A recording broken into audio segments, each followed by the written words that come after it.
Hello friends, എല്ലാവർക്കും എൻ്റെ YouTube ചാനലിലേക്ക് സ്വാഗതം. ഇന്ന് നമ്മൾ രാവിലെ ഇഡ്ഡലി നേരം വെളുത്തുള്ളൂ കേട്ടോ. രാവിലെ ഇഡ്ഡലി ഉണ്ടാക്കുവാണേ. ഇഡ്ഡലിയും സാമ്പാറും ഇന്നത്തെ രാവിലത്തെ കാപ്പി. അപ്പോൾ എല്ലാവരും ലൈക്കും സബ്സ്ക്രൈബും ഒക്കെ ചെയ്ത് സപ്പോർട്ട് ചെയ്യണം കേട്ടോ.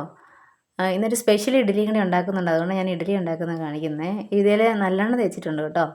എന്നിട്ട് അതിൻ്റെ അകത്തോട്ട് നമ്മൾ കഴിഞ്ഞ ദിവസം ഉണ്ടാക്കി വെച്ച ഇഡ്ഡലിപ്പൊടിയില്ലേ, ആ ഇഡ്ഡലിപ്പൊടി ഒരു അര സ്പൂൺ വെച്ച് ഈ ഇഡ്ഡലിയുടെ മേലെ പതുക്കെ ഇട്ടുവിടുന്ന ആവി വന്നിട്ടുണ്ട് ഇഡ്ഡലിക്ക്. പതുക്കെ ആവി കാണാമെന്ന് എനിക്ക് തോന്നുന്നത്, ആവി കയറി വന്നതാണ്. അതിൻ്റെ അകത്തോട്ട് ആ സമയത്ത് വേണം ഇടാൻ, വെന്ത് കഴിഞ്ഞിടരുത്. ഒരു പകുതി ആവി ആയി കഴിയുമ്പോൾ വേണം ഇതിടാൻ.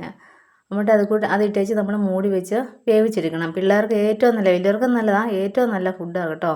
നിങ്ങളിങ്ങനെയൊക്കെ ഉണ്ടാക്കി നോക്കണേ. ഇഡ്ഡലിപ്പൊടി ഉണ്ടാക്കുന്നതിൻ്റെ റെസിപ്പി ഞാൻ നമ്മുടെ ചാനലിൽ ഇട്ടിട്ടുണ്ട് കേട്ടോ.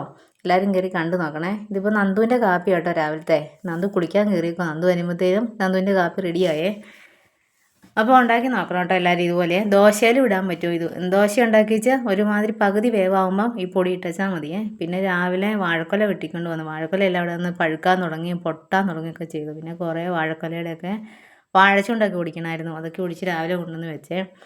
പിന്നെ നമുക്ക് മത്തി രാവിലെ കറി വെക്കണം. അപ്പോൾ ഞാനത് ഇന്നലെ വൈകിട്ട് വെട്ടി വെച്ചായിരുന്നു. അത് തണുപ്പൊക്കെ മാറ്റി എടുത്ത് വെച്ചേക്കുവാണ്.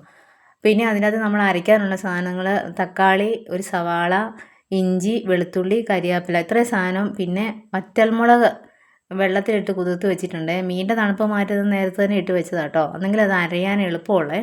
എന്ന് പറഞ്ഞു കഴിഞ്ഞാൽ ഫൈനായിട്ട് അരിഞ്ഞില്ലെങ്കിലും കുഴപ്പമില്ല. നമ്മളിതൊരു തിക്കായിട്ടൊരു ചാറ് വരുന്ന പോലെ ആട്ടോ ഉണ്ടാക്കുന്ന. ഒരു എന്നാ പറയുക, പീര പോലെ തോന്നും നമുക്ക്. പക്ഷേ തേങ്ങ ചേർക്കുന്നുമില്ലേ. അന്നേരത്തേനും ഇത് രണ്ടാമത്തെ ട്രിപ്പ് മത്തി വറുത്ത കേട്ടോ. നന്ദുവിന് പൊതി കിട്ടണമായിരുന്നു രാവിലെ. അപ്പോഴത്തേനും ഞാനത് അരച്ചുകൊണ്ട് വന്ന കേട്ടോ.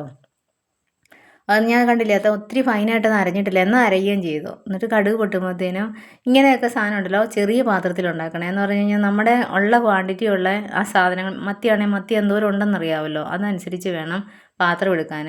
പിന്നെ ഇച്ചിരി കുടംപുളി ഇടണം കേട്ടോ. പിന്നെ ആവശ്യത്തിന് ഉപ്പ്, ഇത്രയും സാധനങ്ങൾ മതി നമുക്ക്.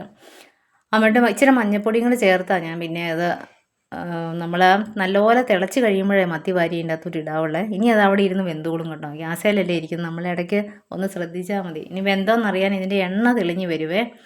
പിന്നെ നമ്മുടെ വാഴക്കൊലയിലെ പൊട്ടിയ കായൊക്കെ എടുത്ത് രാവിലെ തോരൻ വയ്ക്കാമെന്ന് വിചാരിച്ചാട്ടോ. 8 ആകുമ്പോഴത്തേനും എൻ്റെ പണിയെല്ലാം കഴിയുവേ, അടുക്കളപ്പണിയെല്ലാം തന്നെ കഴിയും. എന്നിട്ട് ആ പൊട്ടിയ കായെല്ലാം പറിക്കും. അത് നമുക്ക് പഴുത്താലും കൊള്ളുകയല്ലോ. പിന്നെ വല്ല കിളിക്കൊക്കെ കൊടുക്കാൻ, കിളിക്കൊക്കെ വേറെ ഇഷ്ടംമാതിരി കൊടുക്കുന്നുണ്ട് നമ്മൾ. അത് ഇതുപോലെ ചെറുതായിട്ട് അരിഞ്ഞെടുക്കണേ. ഇത് ഞാലിപ്പൂവൻകായ കേട്ടോ, ഇച്ചിരി കടുപ്പമുണ്ട് ഇതിന്. മെഴുക്കുവരട്ടിയൊക്കെ വെച്ചാൽ നല്ല ടേസ്റ്റാണ്, തോരൻ വെച്ചാലും നല്ലതാണേ. പഴമാണേലും ഇവിടെ ഞാലിപ്പൂവിൻ്റെ പഴം ഇഷ്ടമുള്ളൂ ഈ പിള്ളേർക്ക്. പാളയംകോടൻ്റെ പഴവും മറ്റേ സുന്ദരി വാഴയുടെ പഴം, ഷുഗർ വാഴയുടെ പഴമൊന്നും ഇവർക്ക് ഇഷ്ടമില്ല കേട്ടോ. അതെന്നാന്ന് എനിക്കറിയത്തില്ല. അന്നേരം അപ്പു വരച്ച പടമാണേ. അപ്പുവിന് ഇൻസ്റ്റാ പേജിൽ ഇട്ടിട്ട് കുറേ കമൻറ്റൊക്കെ വന്നെന്നും പറഞ്ഞ് അപ്പു കൊണ്ടുവന്ന് കാണിച്ചതാണ്. ഇന്ന് അവൻ കോളേജിൽ പോകുന്നില്ല കേട്ടോ.